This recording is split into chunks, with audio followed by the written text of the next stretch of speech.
President Donald Trump has a tangled history with the family of one of his favorite targets for Twitter attacks, Senator Richard Blumenthal.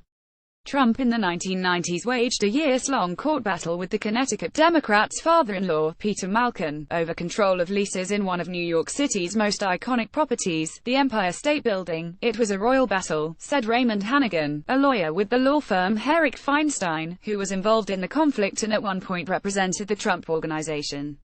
Hannigan said it stemmed from a business investment born out of a conversation at a gym between Marla Maples, Trump's second wife, and Kiko Nakahara, the daughter of one of Japan's wealthiest men, Hideki Yokoi.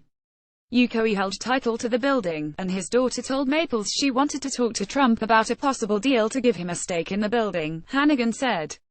Trump and Nakahara later created a business partnership that sought to gain control of the lucrative long-term lease on the 102-story property, held by a partnership managed by Malkin. Trump argued that Malkin and the building manager let it fall into disrepair, violating the leases. After years of litigation, Trump lost. He wound up selling his stake in the building to Malkin's partnership with a profit of several $1 million, far less than the more than $100 million a year he and his partners might have collected from rent if he had prevailed. For Trump, it's clear to say it didn't work out as well as he had hoped, said Henry Bubble, a New York tax lawyer who advised Trump's Japanese partners on tax matters in the Project Nasty Fight. "It was a nasty fight," Bubble said in an interview. Trump believed that there were valid reasons for breaking the lease or renegotiating it. Malkin was adamant that there wasn't any way that was going to happen. "It was a serious fight about a serious amount of money and a serious property." The White House didn't immediately return a phone call seeking comment on Trump's battle with Malkin.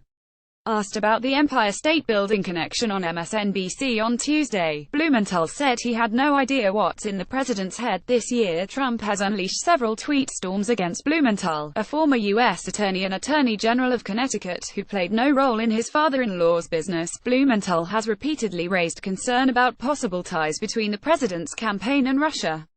Blumenthal has called for a full investigation of any ties, and of Russian meddling in the election.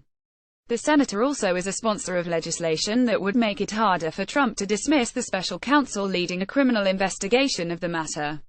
Trump's latest tweet attack was Monday morning, shortly after Blumenthal spoke on CNN about Russian meddling in last year's presidential election and potential collusion by the Trump campaign and then obstruction of justice. Trump responded by raising, as he has before, a controversy from Blumenthal's 2010 successful Senate bid, when the senator was forced to apologize for his false claims of service in Vietnam while serving in the Marine Corps Reserve. "Never in U.S. history has anyone lied or defrauded voters like Senator Richard Blumenthal," Trump tweeted.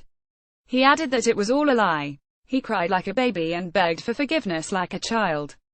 Now he judges collusion."